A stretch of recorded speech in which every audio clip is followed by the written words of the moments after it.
दिल और दिशा। रिया राख के पास बैठी है, आंखों में आंसू, किताबों को सीने से लगाए हुए। उसका बड़ा भाई अमित चुपचाप बैठा है, टूटा हुआ। रिश्तेदार कड़क स्वर में कहते हैं, अब आईएएस का सपना छोड़ दो रिया, तुम अकेली लड़की हो, घर कौन संभालेगा।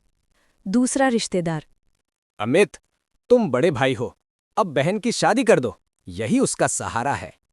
अमित नजरें झुका लेता है, बेबस। रिया और कसकर अपनी किताबों को पकड़ लेती है। रिया अकेले कमरे में। रिया अपनी डायरी खोलती है जिसमें माता पिता का आशीर्वाद लिखा है, हमारी बेटी आईएएस बनेगी। रिया धीरे से रोते हुए, माँ पापा, मैं आपके सपने तोड़ने नहीं दूंगी।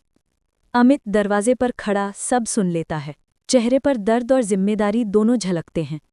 राज की दुकान, सुबह। राज मिठाइयाँ बना रहा है, ग्राहकों से हंसकर बातें कर रहा है। ग्राहक, राज, मिठाई तो स्वर्ग जैसी है, जल्दी शादी कर ले, बहू से और भी नई मिठाइयाँ बनेंगी। राज हल्की मुस्कान देता है पर जवाब नहीं देता। घर पर भाबो रिश्तेदारों से बात कर रही है। मुझे राज के लिए पढ़ी लिखी लड़की नहीं चाहिए, सिर्फ घर संभालने वाली आज्ञाकारी बहू चाहिए। रिश्तेदार, वो शर्मा जी की बेटी है, ज्यादा पढ़ी लिखी नहीं है लेकिन बहुत घरेलू है। भाभो संतुष्टि से सिर हिलाती है।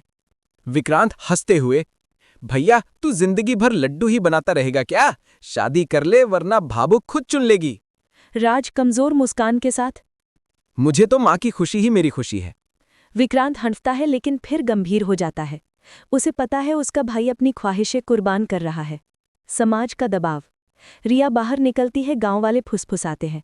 अमित उसके साथ चलता है, सुरक्षात्मक। गांव वाला अब आईएएस ऑफिसर बनने का सपना कैसे पूरा करेगी? शादी करनी पड़ेगी। रिया उन्हें अनदेखा कर देती है पर अमित की मुट्ठियां कस जाती हैं। वो चुप रहता है पर दिल टूटा है। रात को रिया मोमबत्ती की रोशनी में पड़ रही है। अमित दरवाजे पर खड़ा देख रहा है। पिता की आवाज, स्मृति। पढ़ती रह रिया, तुझे आईएएस बनना ही है। अमित धीरे से खुद से, काश मैं तेरे सपने को पूरा करने में मदद कर पाता बहन। भाबो का फैसला। भाबो परिवार को बुलाती है। भाभो, मैंने तय कर लिया है, अगले महीने राज की शादी की बात पक्की करनी है। बहू पढ़ी लिखी नहीं होगी, बस घरेलू होगी। राज चौंक जाता है। विक्रांत चुपचाप राज को देखता है, उसके दर्द को समझता है। रिश्तेदार भाबो से अलग से बात करता है। एक लड़की के बारे में सुना है, सुंदर है पर उसके माँ बाप अब नहीं रहे। भाभो सोचते हुए, अनाथ लड़की? अच्छा, फिर तो और भी अच्छा। ऐसी लड़की घर के लिए ही बनी होती है। स्क्रीन। रात को रिया अपने माँ पिता की तस्वीर के सामने टूटकर रोती है। अमित पीछे खड़ा है, आंखों में आंसू लिए। रिया सुभगते हुए, सब कहते हैं आईएएस ऑफिसर बनना नामुमकिन है, पर माँ पापा, मैं हार नहीं मानूंगी। भाभो राज की तस्वीर देखते हुए खुद से, मेरे राज के लिए सिर्फ एक घरेलू बहू होगी और मैं उसे जरूर ढूंढ लाऊंगी।